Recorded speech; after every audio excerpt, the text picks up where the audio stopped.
TDP Janasena BJP కూటమిపై మంత్రి రోజా fire అయ్యారు.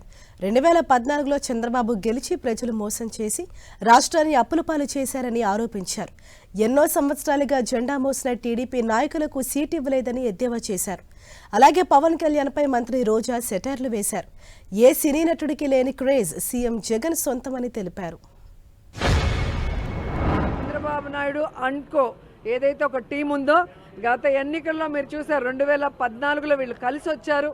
ఏ విధంగా ప్రజల్ని మోసం చేసి అధికారంలోకి వచ్చాక ప్రజల్ని గాలికి వదిలేసి ఏ విధంగా రాష్ట్రాన్ని అప్పుల్లో ముంచేశారో ఈ రాష్ట్ర ప్రజలు ఇంకా మర్చిపోలేదు. సో ఆ ముగ్గురు మళ్ళీ కలిసి వచ్చి ఈరోజు ఏదైనా మేనిఫెస్టో రిలీజ్ చేసినా ఎవ్వరూ కూడా నమ్మే పరిస్థితిలో లేరు. ఇదే తిరుపతిలో వెంకన్న సాక్షిగా ప్రత్యేక హోదా ఇస్తామన్నారు. వెంకన్న సాక్షిగా బాబు వస్తే జాబ్ వస్తుందన్నారు. వెంకన్న సాక్షిగా ఎన్నో చెప్పారు.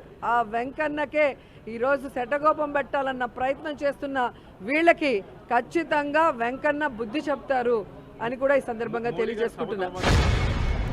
జనసేన గురించి అయితే చెప్పాల్సిన అవసరమే లేదు.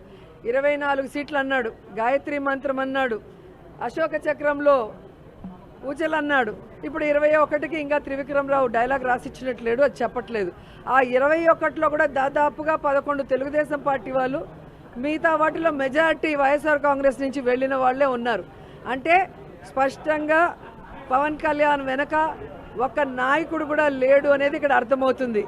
అక్కడ మిగిలిపోయిన చెత్త ఇక్కడ మిగిలిపోయిన చెత్తని ఏరుకొని క్యాండిడేట్లని అనౌన్స్ చేసుకునే దౌర్భాగ్య పరిస్థితికి రావటం అనేది మనం చంద్రబాబు నాయుడు బీజేపీని జనసేనను మోసం చెయ్యాలి అన్న ఆలోచనతో సీట్ల పంపకాలు ఎలా చేశాడు, ఆ సీట్లలో కూడా తన అభ్యర్థుల్ని ఎలా పంపించి పెట్టుకున్నాడో చూశారు. కాబట్టి ఒకరికి ఒకరు పడక మొత్తం ఆ కూటమి అంతా